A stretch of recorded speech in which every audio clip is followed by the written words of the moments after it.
It reminds me, just hearing that song, of a Hafez, 13th century Sufi mystic, who said, how did the rose ever open its heart and give this world all its beauty? It felt the encouragement of light. It felt the encouragement of light.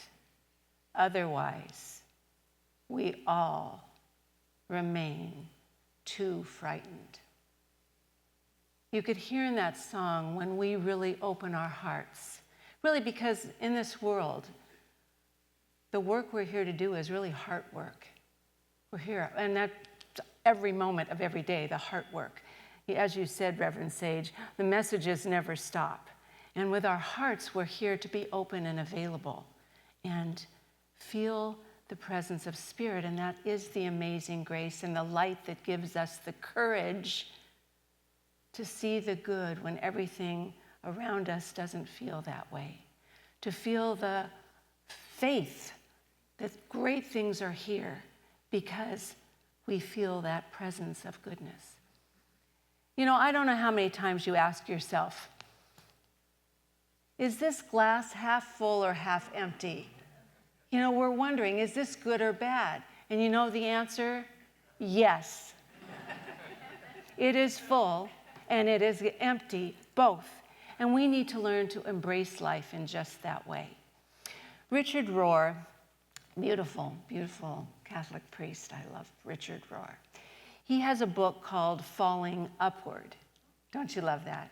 It's like we know that in our own lives, I'm just going to make a little bird walk on this. In our own life, we really have our best curriculum from our deepest sorrows and our greatest joys, the greatest love we can experience, the love of a newborn child, the love of a good person that acts in kindness and compassion, or the greatest tragedies of loss or illness. Those are our inner curriculum that allow us to be broken open to something more, to find that amazing grace that leads us forward. Richard Rohr has this book, as I said, called Falling Upward. And here's a quote he has from the book. I love this book. In fact, I got the little curriculum for it because I want all of us to experience. But he says, we're hardwired for transcendence, for ongoing growth, for union with ourselves and everything else. He said, there is divine DNA in everything. We are driven, kicking and screaming toward higher levels of union. The ability to include and forgive others and ourselves.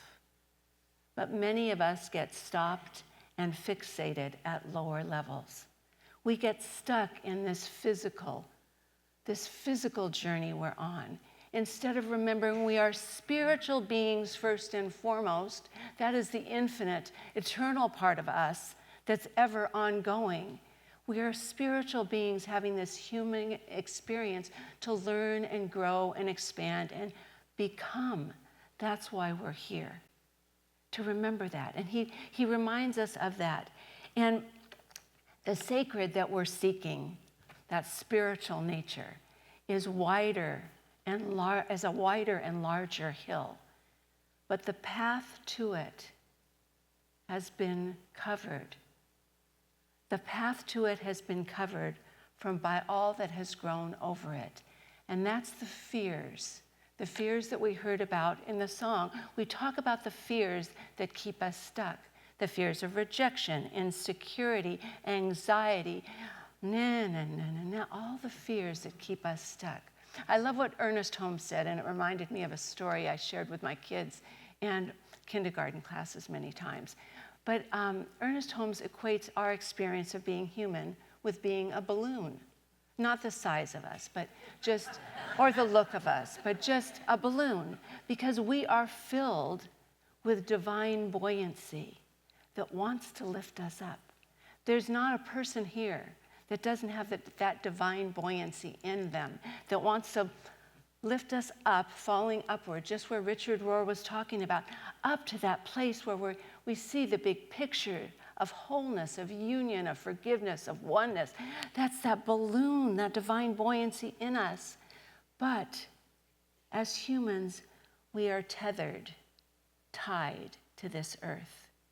And it's this earth that keeps us stuck in fear. We're weighted down with the worries and the lack of faith and the lack of understanding. You know, it's not God's willingness that keeps us stuck. God is here, that light that's encouraging us to grow, to expand, to become. It's our own ignorance that keeps us attached to those fears and not realizing something greater and more beautiful is at work right here and now. The both and. We can feel the pain and the sorrow and the discomfort, and we can know that something beautiful is at work. That's the sacred, something beautiful. And if we can fill ourselves with the faith to open up to Spirit, who knows the beauty of creation, who created it and is filled with infinite intelligence. So that balloon is ours. It is ready to fly. It's ready to fly upward if we will let go of all the things that keep us stuck. It can't, that weight is too strong. You know, when we get afraid because of uncertainty, and life is always uncertain. It's just sometimes we feel that way and sometimes we don't because life is always changing. That's the only thing that's stable. That's the only thing that's constant is change. But we do something crazy. We put armor on because we feel safer. We put protections against us. Remember, it's this heart work. How did the rose ever open its heart? Because that's the way we transcend.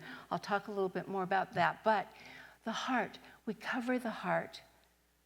If we feel uncertain, and I don't know about you, but I'm a Virgo, okay? I like certainty. I like plans. I like to have a plan and then a supportive plan and maybe a third supportive plan in case that plan doesn't work.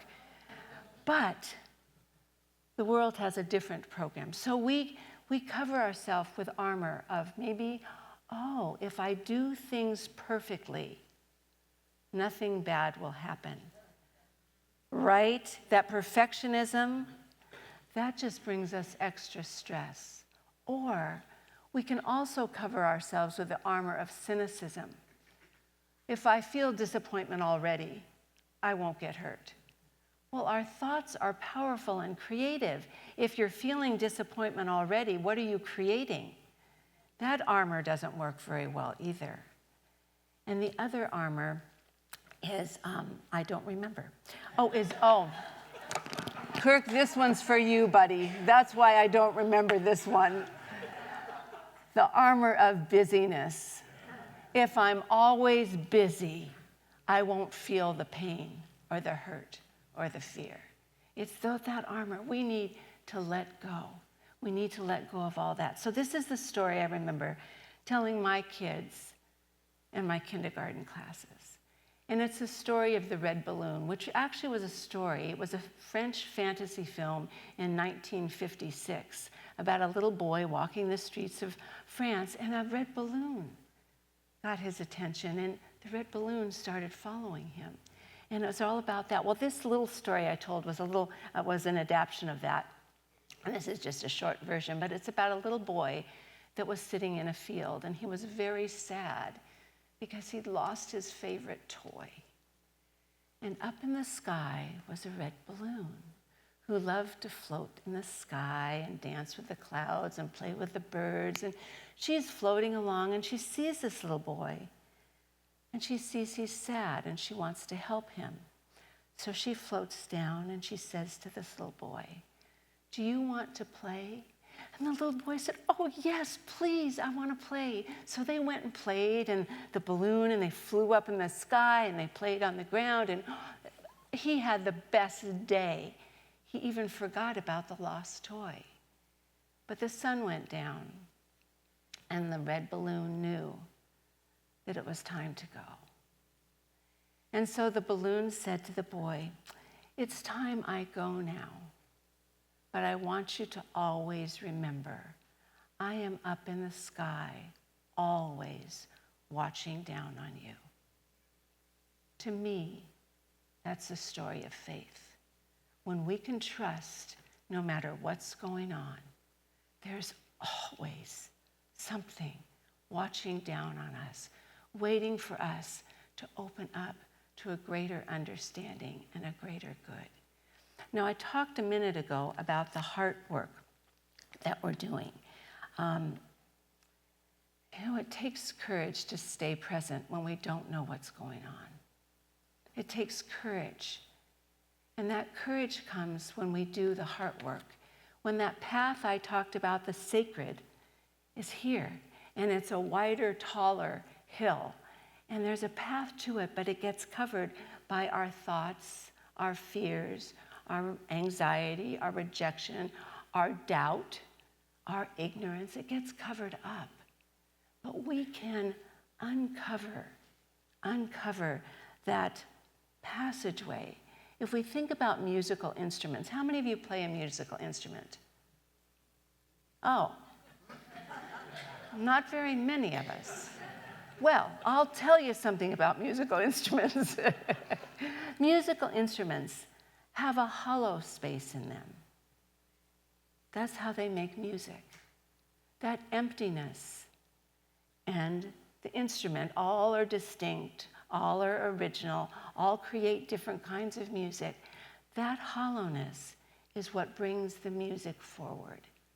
And something that's very much a metaphor for being human. We're here and we pack our lives with all of these thoughts and things here, and we pack and pack and pack ourselves. But it's in the hollowness and the emptiness that we can hear the voice of God. Now, Peggy knows heart work. This physical heart keeps us alive, and we have to take care of that heart. But our spiritual heart is just as important.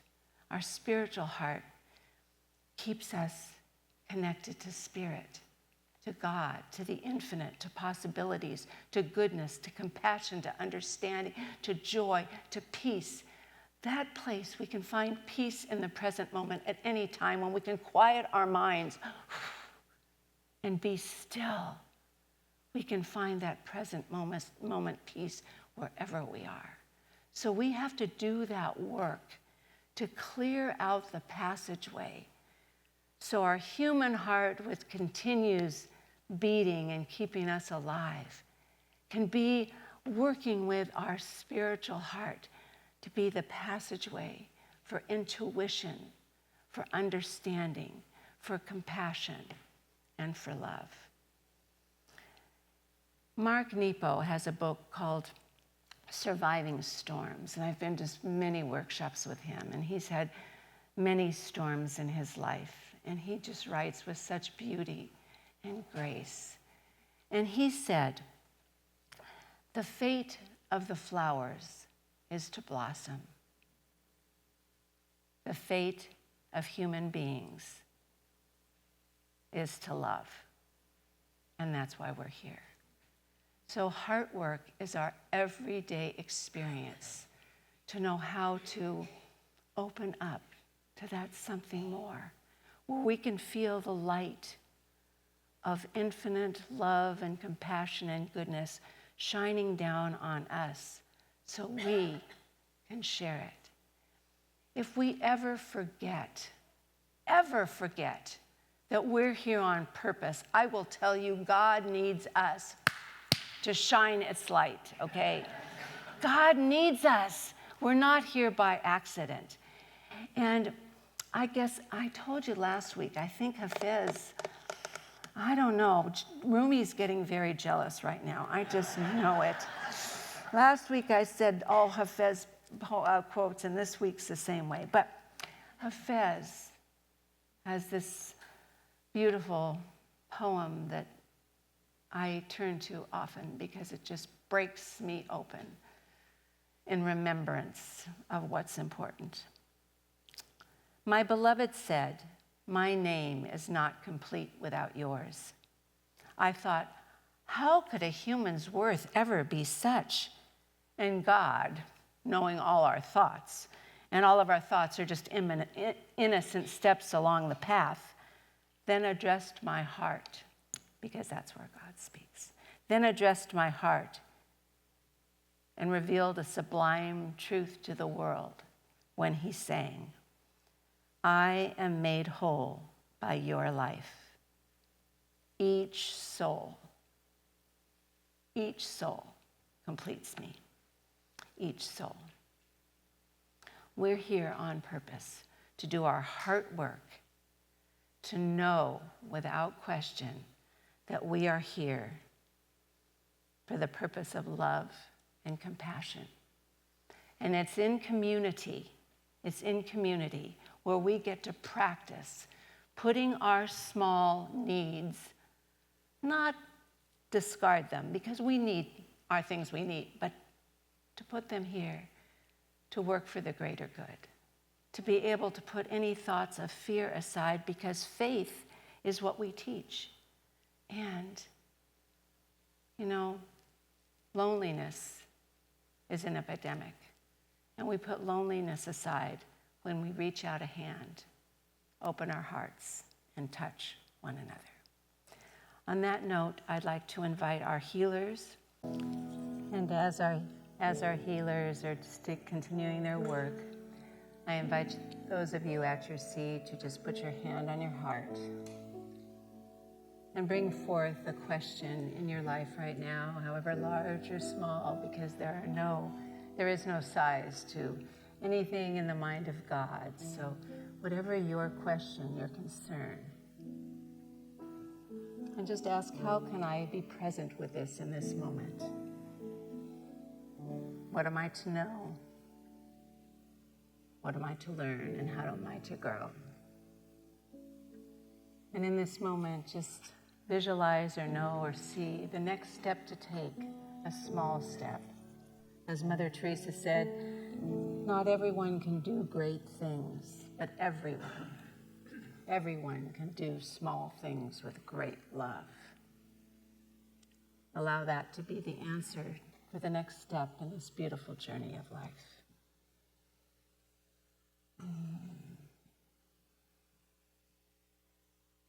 Breathe that in and know and trust that the light, feel that light, the encouragement of light as it comes through you, knowing that each one of us is guided and directed right here and now by a power and presence and goodness that is greater than we can imagine.